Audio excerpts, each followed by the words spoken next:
आदाब, good morning, अस्सलाम वालेकुम आप सबको हमारी तरफ से। और प्रोग्राम आपने देखना शुरू कर दिया है जी सलाम जेके गुलिस्तान न्यूज़ का मॉर्निंग शो। और आज का मॉर्निंग शो लेकर आपका मेज़बान इशफाक गौहर हाज़िर खिदमत है। सामईन नाज़रीन, आज के अहम तरीन मौज़ूआत में जहाँ आज शुरुआत ही जम्मू कश्मीर से करेंगे क्योंकि शुमाल जनूब से एक बड़ी खबर सामने आ रही है। उसके बाद आपको हक़ इत्तलात कानून पर जो जम्मू कश्मीर से मुतल्लिक एक अहम तरीन मामला सामने आया था उस पर क्या कुछ मरकज़ की तरफ से हुआ है फैसला, वो आपको बताएंगे। बात आपको लद्दाख की भी बताएंगे जहाँ पर मुज़ाकरात रात देर गए तक चल रही थी, क्या कुछ पेशरफ्त वहाँ पर हुई है। और फिर कौमी सतह की खबरों पर भी आएंगे जहाँ पर वक्फे वक्फे से हम आपको बताएंगे कि किस तरीके के हालात इस वक्त बने हुए हैं। तो हम आज की शुरुआत करने से पहले आपको बताते चले कि मेरे साथ नई दिल्ली स्टूडियो में इस वक्त मौजूद है गौहर कुचिया। बहुत बहुत शुक्रिया गौहर हमारे साथ ज्वाइन करने के लिए। सभी नाज़रीन, आज खबरों की सफ़र को आगाज़ करते हैं और सीधे बात करते हैं बड़ी खबर की, क्योंकि बड़ी खबर इस वक्त शुमाल जनूब से आ रही है क्योंकि दो अलग अलग झड़पें शुरू हो गई हैं। एक झड़प जो नॉर्थ कश्मीर के अंदर है और एक झड़प जो है वो साउथ कश्मीर के अंदर चल रही है। और इन दोनों झड़पों के बीच अभी तक एक मिलिटेंट के मारे जाने की तस्दीक भी हुई है और ये तस्दीक खुद पुलिस की तरफ से की गई है, जिसमें ये कहा गया है कि इंतहाई मतलूब आदमी जो है वो मारा गया जी। गंडी जहांगीर हाजन बांडीपोरा का इलाका है, डिस्ट्रिक्ट बांडीपोरा, जहां पर सिक्योरिटी फोर्सेस ने सुबह सुबह कोऑर्डिनेट सर्च ऑपरेशन चलाया है और उस कोऑर्डिनेट सर्च ऑपरेशन के दौरान एक मिलिटेंट के मारे जाने की इतला गंडी जहांगीर हाजन के अंदर इस वक्त जो है वो सामने आ रही है। इधर साउथ कश्मीर की जब हम बात करेंगे तो साउथ कश्मीर के अंदर जो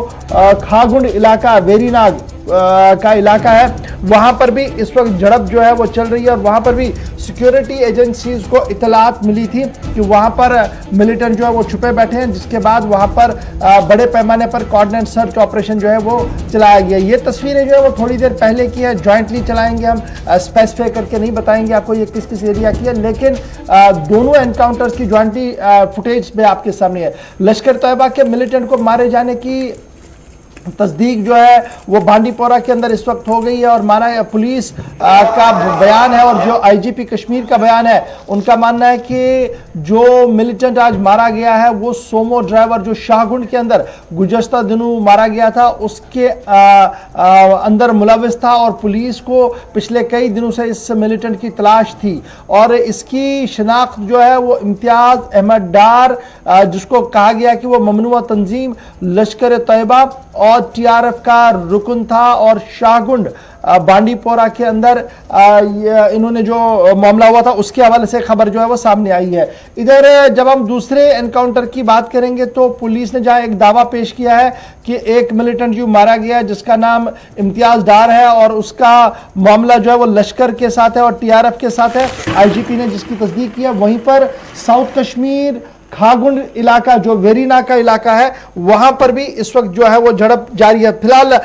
एक और बड़ी खबर जो इसमें आ रही है कि दो मिलिटेंट मारे गए हैं जी। दो अलग अलग एनकाउंटर्स के अंदर दो मिलिटेंट मारे गए हैं। अनंतनाग और बांडीपोरा के अंदर रात देर गए से जो झड़प जारी है उसमें दो मिलिटेंट मारे गए हैं। एक मिलिटेंट की शिनाख्त इम्तियाज अहमद डार के बतौर हुई है, जबकि दूसरे मिलिटेंट की शिनाख्त होना बाकी है। डीजीपी का बयान जो है वो सामने आया है। डीजीपी का बयान सामने आया कि दोनों झड़पों के दौरान फिलहाल दो मिलिटेंट मारे गए, अलग अलग ये दोनों ऑपरेशन जो है वो चलाए जा रहे हैं और अनंतनाग और बांडीपोरा दो अलग अलग ऑपरेशन चलाए जा रहे हैं और दोनों ऑपरेशंस के दौरान दो मिलिटेंट मारे गए। एक की शिनाख्त इम्तियाज अहमद डार के बतौर हुई है। डीजीपी दिलबाग सिंह का बड़ा बयान इस वक्त सामने आया है। सुबह सुबह बड़ी खबर कि दो अलग अलग इंसिडेंट्स हुए हैं, दो अलग अलग एनकाउंटर्स चल रहे हैं और एक एनकाउंटर के अंदर यह भी कहा गया है कि बांडीपोरा के अंदर जो मिलिटेंट मारा गया है वो जनाब मुलविस था उस किलिंग के अंदर जिसमें एक सोमो ड्राइवर की हलाकत हुई थी।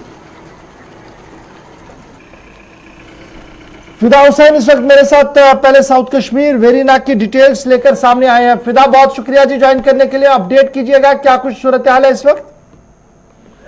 देखिए इशफाक, मैं आपको बता दूं कि रात के वक्त जो जनूबी कश्मीर का खागुंड इलाका है जो कि वेरीनाग में पड़ता है, जहां पर सिक्योरिटी फोर्सेस को एक खबर मिली कि वहां पर कुछ मिलिटेंटों की मौजूदगी है। जो ही वहां पर सिक्योरिटी फोर्सेस पहुंची तो वहां पर जब तलाशी कार्रवाई शुरू की गई उस बीच वहां पर मौजूद मिलिटेंटों ने सिक्योरिटी फोर्सेस पर फायर खोला, जिसका जवाब जो है सिक्योरिटी फोर्सेस ने दिया। और इस बीच सुबह सुबह जब सुबह की किरण पड़ी तो जब सर्च ऑपरेशन दोबारा शुरू किया गया, क्योंकि रात का वक्त था और रात के वक्त सिक्योरिटी फोर्सेज जो है हमेशा की तरफ पहले जो है वहां पर जो लोकेलिटी के लोग होते हैं, जो उस घर के आसपास जितने भी लोग होते हैं, उनको बाहर निकालने का काम जो है सिक्योरिटी फोर्सेज सबसे पहले करती है। उसके बाद एक बार फिर ऑपरेशन पे नजर पड़ी, एक बार फिर सर्च चलाया गया और वहां पर एक मिलिटेंट जो है उसकी जो डेड बॉडी है वो वहां से बरामद की गई है। इस बीच ऐसा लग रहा था कि और भी मिलिटेंट जो है वहां पर हो सकते हैं, इसलिए अभी तक भी सिक्योरिटी फोर्सेज जो है वो अभी इलाके में ही मौजूद है। हालांकि ये भी बताया जाता जो हमारे जराए है कि एक मिलिटेंट जो है वो वहां पर था जो इस ऑपरेशन में हलाक हुआ। उसकी पहचान और किस तंजीम के साथ था अभी और उसके लिए इंतजार करना पड़ेगा। लेकिन मैं बता दूं जनूबी कश्मीर का एक जिला अनंतनाग है जहां पर सिक्योरिटी फोर्सेज जो है पिछले कुछ दिनों से जिन्होंने सर्च ऑपरेशन में काफी ज्यादा तेजी लाई थी, पेट्रोलिंग पार्टी में काफी ज्यादा तेजी लाई थी। हमलों के बाद, श्रीनगर हमलों के बाद देखा जाए तो जनूबी कश्मीर में जितने भी एग्जिट पॉइंट्स होते थे जहाँ पर शाम के वक्त जो है नाके लगाए जाते थे और उन नाकों के बीच हर किसी की तलाशी ली जाती थी, हर किसी का कार देखा जाता था। और उसके बाद अगर देखा जाए ये वेरीनाग का इलाका है जहाँ पर पिछले साल भी कई ज्यादा ऑपरेशन हुए, इस साल भी ऑपरेशन हुए और आज एक और ऑपरेशन जो है अनंतनाग पुलिस के साथ साथ इंडियन आर्मी और क्या मैं ये ऑपरेशन क्लोज हो गया है? एक मिलिटेंट जो मारा गया और ये जो बिल्कुल मारा गया है क्या ये रेजिडेंशियल इलाके के अंदर था, मकान के अंदर था, कहां पर था ये?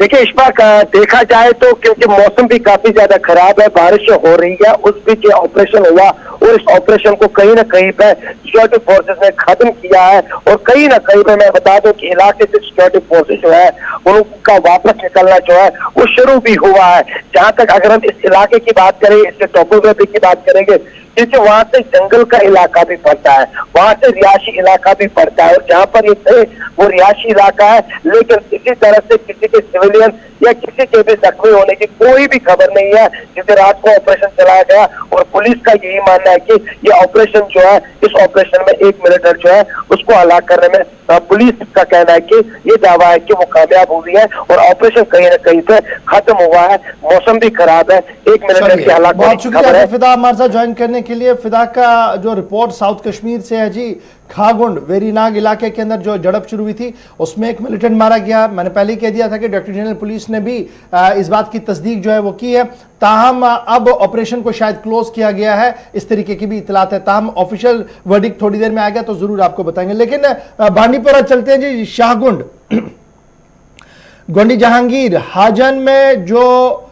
झड़प शुरू हुई थी, उस झड़प के अंदर एक मिलिटेंट मारा गया और उस मिलिटेंट के मारे जाने की इतला यह है कि वो उस सोमो ड्राइवर की हिलाकत में मुलविस था जो गुज़श्ता दिनों वहां पर किलिंग हुई थी और ममनुआ तंजीम लश्कर का भी रुकन था और टीआरएफ का भी मेंबर है। सीधे चलेंगे, जहूर हमारे साथ है। जहूर, बहुत शुक्रिया जी ज्वाइन करने के लिए। क्या कोई लेटेस्ट अपडेट आपके पास है और क्या एनकाउंटर क्लोज हुआ या अभी भी चल रहा है? जी गौर, बिल्कुल अगर हम बात करेंगे जो कुछ पहले ही जो है 5 तारीख को जो यहाँ पे एक सोमो स्टेशन के जो प्रेसिडेंट है उसको वहां पे मोहम्मद शफी लोन जिसको नामालूम पर उस दिन हमें खबर चलाई थी कि उसको मारा गया था, जो शाहगुंड सोनावारी में था। जो उसके बाद जो पुलिस में हरकत में आ गई थी और उसके बाद जो कुछ हिरासत जो यहाँ पे जो गिरफ्तारी अमल में लाई गई थी, उसके बाद तो कल शाम देर गई ही एक प्रेस नोट भी जारी किया गया है कि 4 बालाई वर्कर्स को हमने गिरफ्तार किया गया, जिसमें इम्तियाज अहमद नामी एक जो शाहगुंड रहने वाला था उसको पता चल रहा था कि वो मिसिंग है और जिसने शूट आउट किया है, जिसने फायर उस पर खोला था, वो अभी मिसिंग है और रिपोर्टली उसने भी जो है लश्कर तैयबा ज्वाइन किया गया। अलग सुबह 6 बजे के करीब फायरिंग का जो सिलसिला है वो हमें गोंड जहांगीर एक जो सोशल फॉरेस्ट एरिया है वहां से गनगर देखने को मिला और वहां पे जो पुलिस ने दावा किया है कि हमने उसको मार गिराया गया है। और अभी जो पुलिस ने भी इसमें ट्वीट भी कर दिया है बाज़ाब्ता तौर। आईजीपी कश्मीर ने बताया है कि इम्तियाज अहमद पर इम्तियाज अहमद जो डार है जो शाहगुंड सोनावारी का रहने वाला है उसको मार गिराया गया है। वो शूट आउट में जो है पहले जो नंबर पे था उसको गिरा दिया गया है और वो रिसेंटली ज्वाइन भी कर चुका था लश्कर तैयबा और टीआरएफ ग्रुप से जो वाबस्ता था। और यहाँ पे जो है फायरिंग का तबादला हमने सुबह 6 बजे देखने को मिल रहा। अभी मैं स्पॉट पे हूँ, अगर मेरे पीछे देख सकते होंगे तो यहाँ पे जो ये जो फॉरेस्ट एरिया है इसी में जो है सुबह इसकी जो फायरिंग का तबादला देखने को मिल रहा है और उसकी जो बॉडी है वो रिकवर कर दी गई और मुकामी लोग अभी देख रहे हैं, मुकामी लोग भी यहाँ पे आ रहे हैं कि इनकाउंटर कहाँ पे हुआ है और इनकाउंटर जो वो कुछ ये जो एनकाउंटर है जिसमें आप कह रहे हैं कि एक मिलिटेंट इम्तियाज अहमद डार, जिसका तंजीम, लश्कर और टीआरएफ बताया गया है, और पुलिस का मानना था कि ये पिछले कई दिनों से लापता था और पुलिस इसकी तलाश में लगी हुई थी। तो क्या मैं ये मानूं कि अब यह एनकाउंटर क्लोज हो गया, सिक्योरिटी एजेंसियां वहां से चली गई और अब लोग उस नर्सरी की ओर आ रहे हैं जहां पर ये एनकाउंटर हुआ था? जी बिल्कुल, अगर हम बात करेंगे स्पीड फोर्सेस ने जो पैरा था वो क्लोज कर दिया गया है और इसको सैनिटाइज भी किया गया था। एहतियाती तौर बताया जा रहा था वहां पे नहीं जाने के लिए, लेकिन मुकामी लोग भी आ रहे हैं और इस नर्सरी को देख रहे हैं कि एनकाउंटर कहां पे चला। एनकाउंटर क्लोज हो चुका है और उसकी बॉडी जो है रिकवर कर दी गई है। और ये भी बताया, इम्तियाज अहमद परे हैं जो टीआरएफ और लश्कर तैयबा से बताया जा रहा था, वापस पुलिस ने अभी दावा ऐसा कुछ किया है और उसकी जो बॉडी है वो भी रिकवर कर दी गई। जी गौर, तो ये बताइए कि जो इम्तियाज है, क्या ये गिरफ्तार हुआ था या अभी मतलूबा था, क्योंकि कुछ कंफ्यूजन इसमें हो रहा है। जी गौर, अगर मैंने पहले ही बताया था कि पुलिस ने बताया था कि 4 बालाई वर्कर्स को गिरफ्तार किया है जो डिफरेंट एरिया सोनावारी के रहने वाले हैं। उसमें बताया जा रहा था ये जो इम्तियाज समझ पाइए तब से एब्सकॉन्ड था, अभी तक ये हाथ नहीं लग रहा। और अच्छा, ये उन 4 में नहीं था जिनकी गिरफ्तारी हुई थी। अच्छा, जो वालिद की तरफ से गुज़श्ता एक फरियाद लेकर वो श्रीनगर आए थे, उनका मानना था कि देखिए जब बेटा मर रहा था उसने हमारे साथ बातें की हैं और बातें करते करते उन्होंने वो सारी चीजें हमें बताई हैं जो हमने पुलिस के सामने रखी है और उसमें अभी तक हथियार नहीं मिला है जी, जिस हथियार से फायरिंग की गई है। तो क्या अब हम ये माने कि अब ये केस क्लोज हो गया है और जो वालिद की बात थी वो पूरी हुई है, या अभी भी उसमें इन्वेस्टिगेशन के पार्ट को आगे बढ़ाया जाएगा? देखिए, जैसे पुलिस ने कल कहा है कि 4 बलाई वर्कर्स को हमने गिरफ्तार किया है, उसमें जो है एक जो हमारा जो 5 इसमें मुलवस थे, पुलिस ने कल ऐसे दावा किया है कि 5 इस किलिंग में मुलवस है, 4 को हमने गिरफ्तार कर दिया गया है। इसमें एक जो है जो मैन इसमें अक्यूज्ड था वो इम्तियाज अहमद डार जो शाहगुंड रहने वाला था, वो भी आज कल सुबह एनकाउंटर में मारा गया है। और इसके ये सारी सी बात हो रहा है कि ये जो केस है ये अभी क्लोज देखने को मिल रहा है। जी गौर, चलिए बहुत जरूर एक चीज आपसे जानना चाहूंगा, ये जो उनके वालिद जो सजाद अहमद के वालिद जो सोमो ड्राइवर एसोसिएशन का सदर था जिनकी हलाकत हुई है, तो जो उनके वालिद ने नाम जाहिर किया था कि किस शख्स ने उन पर गोलियां चलाई, क्योंकि उनका मानना है कि उनके बेटे ने उनसे बात की और कहा कि किसने उन पर गोली चलाई। क्या ये वही शख्स था, जो वही शख्स है जिसने उनके बेटे पर हमला किया था, जो बकौल उनके वालिद ने कहा था, उनका नाम लिया?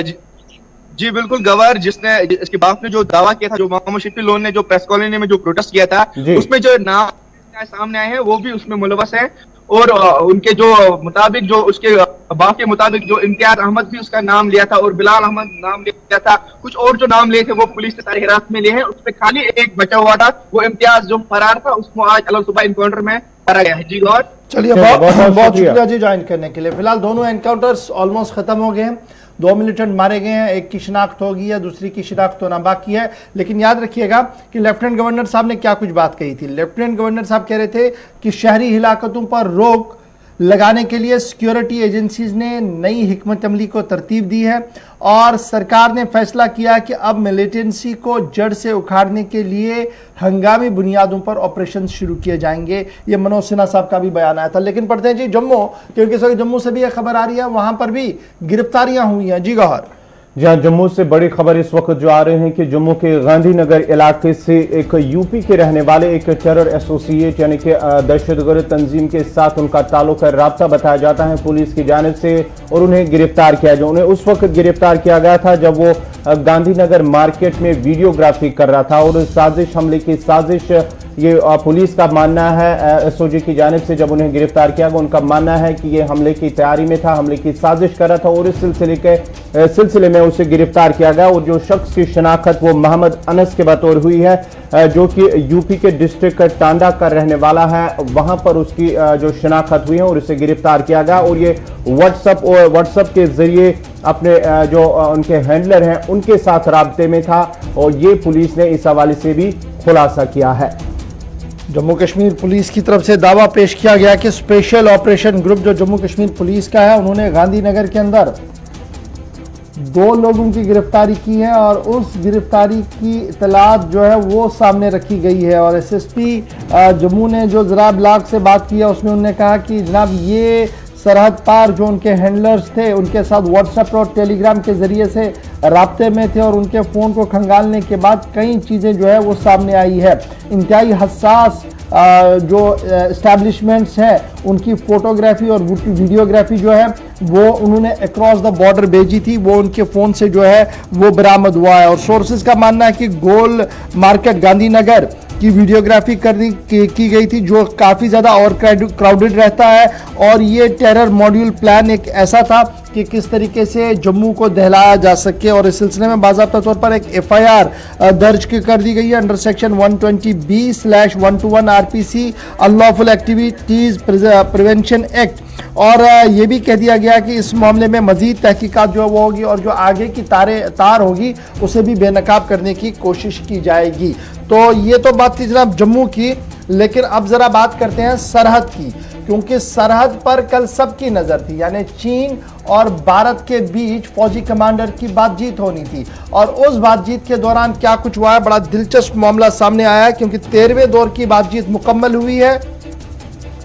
और 13वें दौर की बातचीत जब मुकम्मल हुई है तो तकरीबन सुबह 10:30 बजे ये मुज़ाकरात शुरू हुई और शाम 7 बजे तक ये लगातार मीटिंग चली हैं। यानी सुबह 10:30 बजे दोनों तरफेन के कमांडर आमने सामने थे, बातचीत शुरू हुई और 7 बजे शाम कमरे से बाहर आए और इस तरीके से 13वें दौर की बातचीत जो है वो मुकम्मल हुई है। मेजर फोकस जो क्रॉप्स कमांडर का रहा है, जो मुज़ाकरात हुई है उसमें डिसएंगेजमेंट हो, यानी फौजी वापस जाए और जो तनाव है वो ख़त्म किया जाए। लेकिन इस बार जो सबसे बड़ा मरकज़ था वो पेट्रोलिंग पॉइंट 15 था, जिसे आप PP-15 कह रहे थे। PP-15 के पास किस तरीके से पेशरफ्त की जाए इस पर जो है वो सबकी नज़र थी और इस सिलसिले में भारत सरकार और इंडियन आर्मी का मौक़िफ़ जो है वो सामने रखा गया है। पिछले कई महीनों के दौरान डिसएंगेजमेंट की बातें जो है वो हो रही है, ताहम अब आगे जो डिसएंगेजमेंट होनी है वो 13वें दौर की बातचीत जो मुकम्मल हुई है, इससे उम्मीद लगाई जा रही है कि एक पेशरफ्त जो है वो आगे बढ़ेगी। और ये कब बातचीत हो रही थी, जब अरुणाचल के अंदर सूरत हाल कशीदा हुई थी। और अब थोड़ी देर पहले बयान जारी किया गया है इंडियन आर्मी की तरफ से और कहा गया कि मीटिंग के दौरान भारत की साइड से जो सजेशंस दी गई हैं, जो सुझाव दिए गए हैं, जो बातें सामने रखी गई है, उसे चीन की तरफ से मान लिया गया है। चाइना साइड पहले इसको मानने से इनकार कर रहा था और लेकिन बाद में कुछ चीज़ों पर शायद पेशरफ्त आगे बढ़ सकती है, इस तरीके की बात जो है वो सामने रखी जा रही है। और ये भी कहा गया कि दोनों साइड इस बात पर एग्री हो गए हैं कि वो कम्युनिकेशन लाइन को मेंटेन करेंगे, यानी बातचीत के रास्ते को बंद नहीं किया जाएगा। ये 13वें दौर के आखिर पर हुआ है कि दोनों साइड एग्री कर रहे हैं कि maintain communication and also to maintain stability on the ground, यानी किसी न किसी तरीके से कम्युनिकेशन भी जारी रहे और अमन भी रहे, यानी दोनों फौजें आमने सामने ना हो, कोई गुत्थम गुत्था ना हो, फायर ना चले वहाँ पर। इस सिलसिले में भी दोनों अफवाज जो अपने अपने तरीके से काम करेंगे। और ये भी चीनी अफवाज को ये भी कहा गया है कि बायलैटरल मुज़ाकरात के ज़रिए से मसले का हल निकाला जाए और जितना आप इसको खींचेंगे उतना मामला जो है वो पेचीदा हो सकता है। लेकिन अब ये जो PP-15 वाला मामला है, इस पर कोई पेशरफ्त तो है हुई है, ये आज शाम तक पूरी डिटेल जो है वो सामने आएगी। फिलहाल बयान, जो शॉर्ट बयान इंडियन आर्मी की तरफ से अभी थोड़ी देर पहले जारी कर दिया गया है, उसमें साफ कर दिया गया कि मीटिंग हुई है, भारत की तरफ से कंस्ट्रक्टिव सजेशंस दी गई थी ताकि इस मसले का हल निकाला जा सके। चीनी साइड इस पूरे मामले पर मुत्तफिक नहीं दिख रहा है कहीं पर भी, लेकिन फिर भी ये उम्मीद है कि मामला आगे बढ़ेगा। दूसरी बात जो कही गई है कि कम्युनिकेशन लाइंस और स्टेबिलिटी ऑन ग्राउंड को मेंटेन करने के लिए दोनों अफवाज की तरफ से बात कही गई है। यानी फिलहाल जो हमें उम्मीद ये थी कि PP-15 पर कोई बातचीत हुई होगी, क्योंकि रात देर गए इस तरीके की खबर आ रही थी, उस पर इंडियन आर्मी की तरफ से जो है वो स्टेटमेंट सामने आया है और स्टेटमेंट में क्या कुछ कहा गया वो मैंने डिटेल्स आपके सामने रख दिया, क्योंकि थोड़ी देर पहले खबर रसाई इदारों की तरफ से ये स्टेटमेंट जो है वो जारी कर दिया गया है भारत की तरफ से। तो चलिए, ये थी लाइन ऑफ एक्चुअल कंट्रोल, यानी कि भारत और चीन के दरमियान जो कल होने हुई मीटिंग, 13वें दौर की मीटिंग हुई है कमांडर सतह की। आप चलते हैं, बात करते हैं जम्मू कश्मीर की सियासत की और मुल्क के अंदर सियासत किस तरह की। खासकर अगर हम जम्मू कश्मीर की सियासत की बात करेंगे तो कल अगर हम नेशनल कॉन्फ्रेंस की बात करेंगे, नेशनल कॉन्फ्रेंस की जमात को कल उस वक्त झटका लगा जब जम्मू में उनके नेशनल कॉन्फ्रेंस के सूबाई सदर जम्मू दविंदर सिंह राणा ने पार्टी से इस्तीफे का ऐलान किया और साथ ही साथ सलाथिया ने भी इस सिलसिले में उसके साथ ही अपने मुस्तफी होने का ऐलान किया है और दिल्ली रवानगी से कबल उन्होंने इस बात का ऐलान किया है कि वो पार्टी की बुनियादी रुकनियत से मुस्तफी हो रहे हैं। और जब उन्होंने ये बात की है तो उन्होंने कहा कि वो जिस काज के लिए लड़ रहे हैं यानी कि जम्मू डिक्लेरेशन के लिए लड़ रहे हैं, 1 साल से वो इस पर काम कर रहे हैं और सबसे ज्यादा इस जम्मू डिक्लेरेशन पर उन्होंने कहा कि भाजपा ने उनका साथ दिया। और आज माना जाता है कि दविंदर सिंह राणा नई दिल्ली के अंदर वजीर दाखिला अमित शाह की सरबराही में उस पार्टी में शमूलियत करेंगे और माना जाता है कि साथ ही साथ आने वाले दिनों में भी जब जम्मू कश्मीर का दौरा करेंगे वजीर दाखिला अमित शाह, उस सिलसिले में भी कई जो लीडरान है नेशनल कॉन्फ्रेंस या दीगर के कई जमातों के वो भी भाजपा में शामिल हो सकते हैं। लेकिन अगर हम वादी की बात करेंगे, जम्मू कश्मीर की सियासत की बात करेंगे तो नेशनल कॉन्फ्रेंस को एक बड़ा झटका जम्मू के अंदर लगा। बिल्कुल जी, नेशनल कॉन्फ्रेंस के लिए एक बड़ा झटका है क्योंकि देविंदर सिंह राणा और सुरजीत सिंह सलाथिया ही नहीं है, बल्कि हमारे जो जराया, मैंने कल भी बताया था और इससे पहले भी तकरीबन 5-6 दिन पहले हमने इस बात का खुलासा पेश किया था कि आधे दर्जन से ज़्यादा बड़े लीडर, बड़े चेहरे नेशनल कॉन्फ्रेंस के हैं जो पार्टी बदलने वाले हैं। और ये पार्टी किस दिन बदलेंगे? जिस दिन अमित शाह जम्मू का दौरा करेंगे उस दिन गेट टुगेदर होगा और उसी गेट टुगेदर के दौरान बीजेपी में कई और पार्टी के लीडर ज्वाइन करेंगे। नेशनल कॉन्फ्रेंस से निकलकर लोग बीजेपी में जाएंगे, यानी बीजेपी की मजबूत पोजीशन कहीं ना कहीं जम्मू के अंदर दिख रही है, क्योंकि अफरादी कुव्वत जब बढ़ती है तो पार्टी ऑटोमेटिकली मजबूत होती है, चाहे नेशनल कॉन्फ्रेंस इस बात को माने या ना माने। क्योंकि कल से मैं जो ट्विटर और दीगर चीज़ों पर देख रहा हूँ उनका मानना कि जनाब नगरोटा सीट से कोई फर्क नहीं पड़ता है। जनाब फर्क पड़ता है, वो आपको भी पता है और सबको पता है। फिलहाल आज क्या कुछ होने जा रहा है, आज का दिन बड़ा इंपॉर्टेंट है दिल्ली के एतबार से। भारतीय जनता पार्टी के हेडक्वार्टर पर आज रस्मी तौर पर देविंदर सिंह राणा और सुरजीत सिंह सलाथिया ज्वाइन करने जा रहे हैं और माना जा रहा है कि सुबह 10:30 बजे के बाद का तकरीब का लिए फंक्शन जो है वो दिया होगा। जेपी नड्डा वहां पर मौजूद रहेंगे, पार्टी की आला क़यादत जो दिल्ली की है वो वहां पर मौजूद रहेगी और उसके साथ साथ जम्मू कश्मीर की जो सभी लीडरशिप है, टॉप लीडरशिप है, उसे रात को ही फरमान जारी कर दिया गया था कि वो दिल्ली पहुंचे ताकि दिल्ली के अंदर आज जो तकरीब होने जा रही है उसमें वो वहां पर मौजूद रहे। अब देविंदर सिंह राणा साहब और उनके भाई डॉक्टर जितेंद्र सिंह दोनों बीजेपी में हैं और जब दोनों बीजेपी में तो सियासत किस तरीके से आगे बढ़ेगी आप ये समझ सकते हैं। एक तो ये पॉइंट है जी। फिर कुछ साहब ने आपको ये भी बता दिया कि जनाब होम मिनिस्टर साहब का दौरा है तो उस पर और लोग जाएंगे, हम आपको बता रहे हैं कि 6 लोग और जाएंगे। तो अब सूरत हाल ये है जी कि क्या इससे चेंज हुआ, क्या इससे बदला, यानी सियासत किस मोड़ में बदली है, ये एक बड़ा सवाल है। तो सियासत ये बदल रही है कि जम्मू डिक्लेरेशन के खाके को जब आप खंगालेंगे और फिर गुपकार डिक्लेरेशन के खंगालेंगे तो आपको कुछ चीज़ें ऐसे दिखेंगी शायद देविंदर सिंह राणा पहले दिन से ही उसके खिलाफ थे। एक बात तो ये थी और दूसरी बड़ी बात ये है कि देविंदर सिंह राणा ने जिस तरीके से इस्तीफा दिया और उससे पहले पार्टी क़यादत तक पहुंचे, उनसे बात की, उनको अपनी बात बताई और दोनों तरफ से खामोशी रही, ना उन्होंने बात की ना इन्होंने बात की, जब तक वो दिन आया जिस दिन देविंदर राणा ने अपनी बात का ऐलान किया और उसके फौरन बाद नेशनल कॉन्फ्रेंस ने ट्वीट करते हुए कहा कि हमने इस बात को जी मान लिया, ठीक है, इस्तीफा हो गया है। तो बड़ी बात यह है कि आज बीजेपी में शामिल होंगे और जो अफवाहें थी कि शायद एक और फोर्स जी बनने जा रहा है, एक और तंजीम बनने जा रही है, उसको हमने पहले ही कहा था कि यह खारिज इम्कान है, क्योंकि राणा साहब बड़े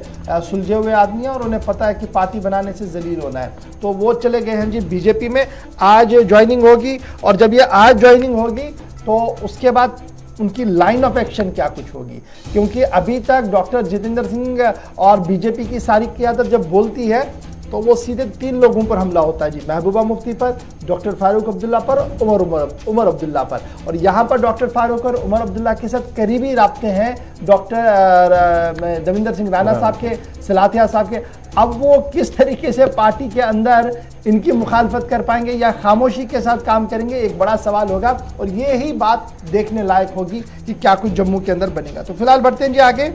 इशफाक, यहाँ पर एक खबर ये भी है कि जब ये उन्होंने पार्टी से इस्तीफा दिया है उसके साथ ही कई लीडरान ने सवाल उठाए, जो पार्टी की क़यादत है उन पर सवाल उठाए कि आखिर ऐसा क्यों हो रहा है, पार्टी में पार्टी से लीडरशिप से क्यों नाराज हैं और यही माना जाता है कि शायद कुछ लीडरान जो है वो पार्टी से मुस्तफी हो सकते हैं। जनाब बिल्कुल आपकी बात सही है जी। कल एक वीडियो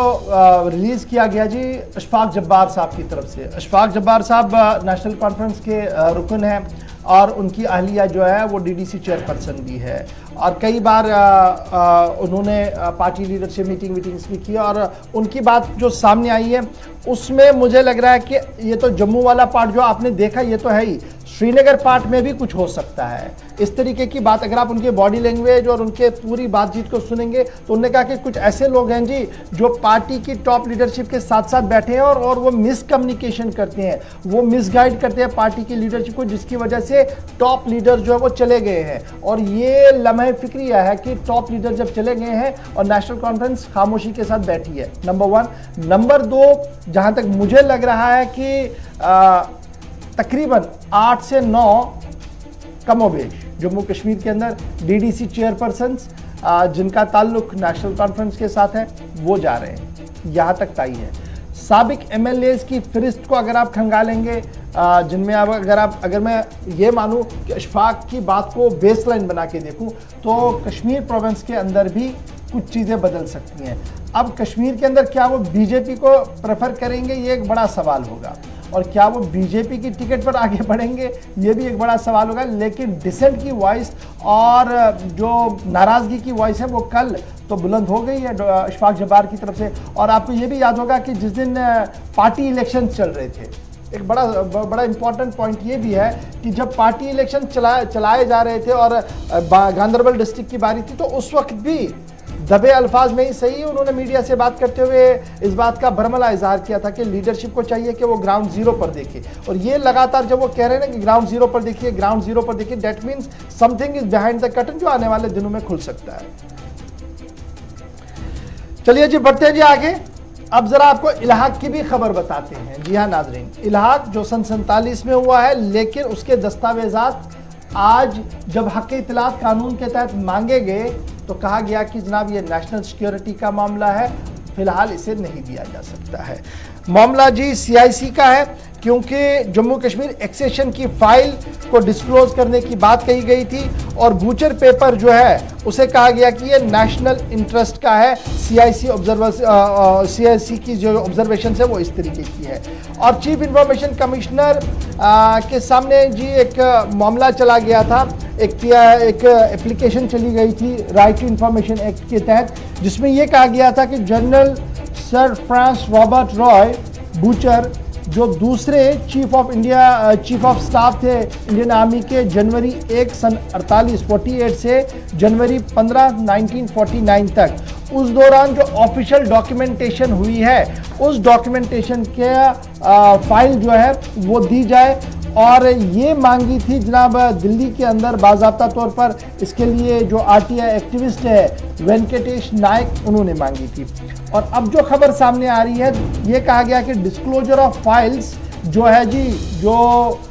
इसके तहत है सर रॉय बूचर के तहत, जो उन्होंने नेहरू मेमोरियल म्यूजियम और लाइब्रेरी को भी दी है ताकि जम्मू कश्मीर का जो सन 47 से 49 का पीरियड के दौरान जो बातें हुई हैं, जो कुछ वहाँ पर हुआ है, उसे कहा गया कि ये जनाब नेशनल इंटरेस्ट का मामला है और सेंट्रल इंफॉर्मेशन कमीशन की ऑब्जर्वेशन के ऑर्डर के अंदर ये बात कही गई है कि ये डॉक्यूमेंट फिलहाल नहीं दिया जा सकता है क्योंकि नेशनल इंटरेस्ट का मामला है। कमीशन ने रोक दिया है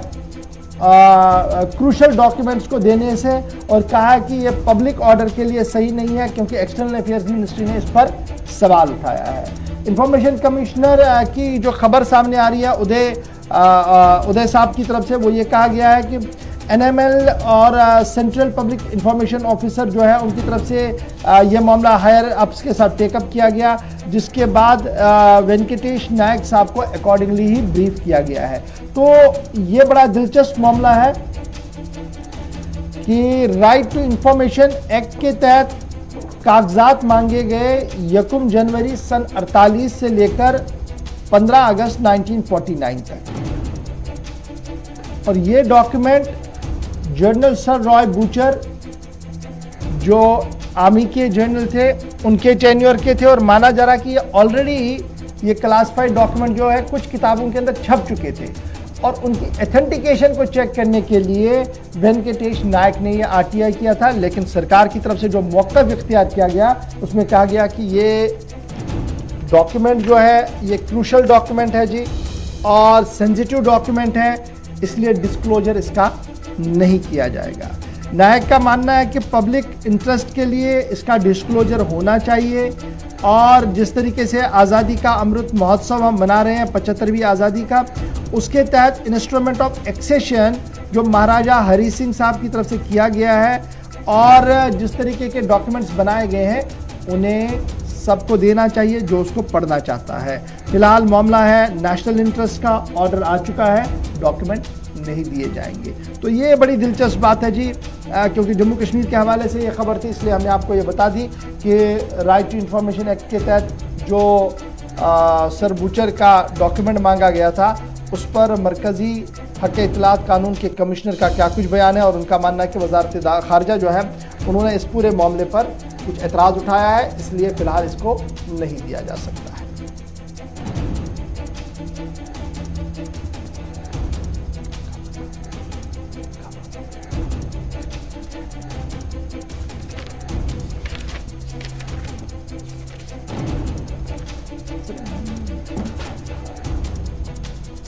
तो चलिए जी बढ़ते हैं आगे। बात अब जम्मू कश्मीर की करेंगे। जम्मू कश्मीर के हवाले से एलजी इंतजामिया की जानिब से एक बड़ा फैसला लिया गया है और एलजी इंतजामिया की जानिब से एलजी ने मास्टर प्लान, जो जम्मू कश्मीर का मास्टर प्लान है, उस सिलसिले में उन्होंने कहा है कि मास्टर प्लान को बहुत जल्द मंजूरी मिल सकती है। इससे पहले उसका प्लान बनाया गया है लेकिन अब मंजूरी से मिल सकती है। एलजी की सदारत में एक आला सतही मीटिंग हुई और मीटिंग के बाद ही जब ये इस बात पर बात हुई तो जम्मू और श्रीनगर शहर को जाज़िब नज़र बनाने के लिए इस प्लान को मंजूरी दी गई है और जम्मू कश्मीर डेवलपमेंट एक्ट के तहत नए मास्टर प्लान को मंजूरी मिली है। यानी कि जम्मू और कश्मीर जो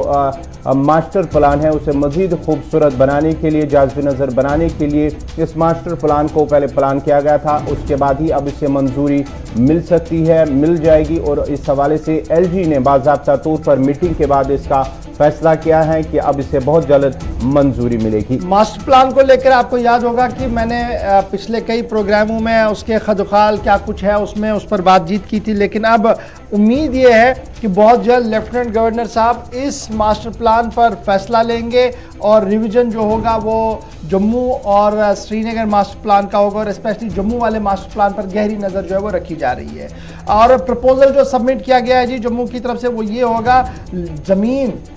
को तब्दील किया जाए जी, चेंज किया जाए यूज़ के लिए, क्योंकि जम्मू शहर के अंदर ज़मीन बची नहीं है, इसलिए नोटिफिकेशन जो है 92 गाँव को भी और दे दिया गया ताकि उसको शहरी हदूद के अंदर लाया जाए ताकि वहाँ पर भी जो है वो काम किया जाए। लेफ्टिनेंट गवर्नर जो है यूनियन टेरिटरी जम्मू कश्मीर के माना जा रहा है कि master plan, Jammu master plan बाबत इस साल 2032 को हतमी शक्ल जो है वो दी रहे हैं और उसकी फाइनल एलोकेशन और फाइनल आउटले जो है वो बहुत जल्द आवाम के सामने हो सकता है। Housing and urban development department की तरफ से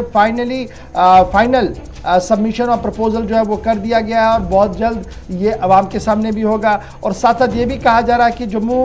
मास्टर प्लान की जब हम बात करते हैं और रिकमेंडेशन जितनी भी आई हैं वो सेक्शन 7 के तहत आई है जम्मू कश्मीर डेवलपमेंट एक्ट, और फिर सेक्शन 13 जो है वो जम्मू कश्मीर रूल 1976 का है जिसके तहत अथॉरिटीज़ को मास्टर प्लान बनाने की जिम्मेदारी जो है वो दी जाती है। अकॉर्डिंगली जम्मू के बाद कश्मीर और जम्मू दोनों के मास्टर प्लान को देखा जा रहा है और साल 2032 के हवाले से ये माना जा रहा है कि जो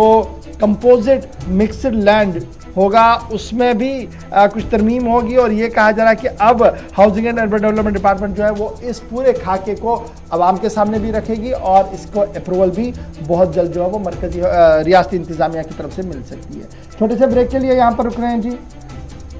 ब्रेक के उस पार आएंगे तो आपको बताएंगे कि साल 2014 में जब तबाहकुन सैलाब आया था तो दरियाए जहलिम लबालब था और फिर उस दरियाए जहलिम पर सफाई का अमल शुरू किया गया, वो कहां पर पहुंचा है, उसके साथ साथ इंतज़ामिया क्या कुछ कह रही है उस पर भी गुफ्तगू करेंगे और मौसम का मिजाज भी आपको बताएंगे कि किस तरीके से रात को बर्फबारी हुई है और अभी का क्या कुछ मौसम है। और फिर लेफ्टिनेंट गवर्नर ने एक और अच्छा कदम उठाया है, वो अच्छा कदम क्या है आपको बताएंगे छोटे से ब्रेक के फौरन बाद।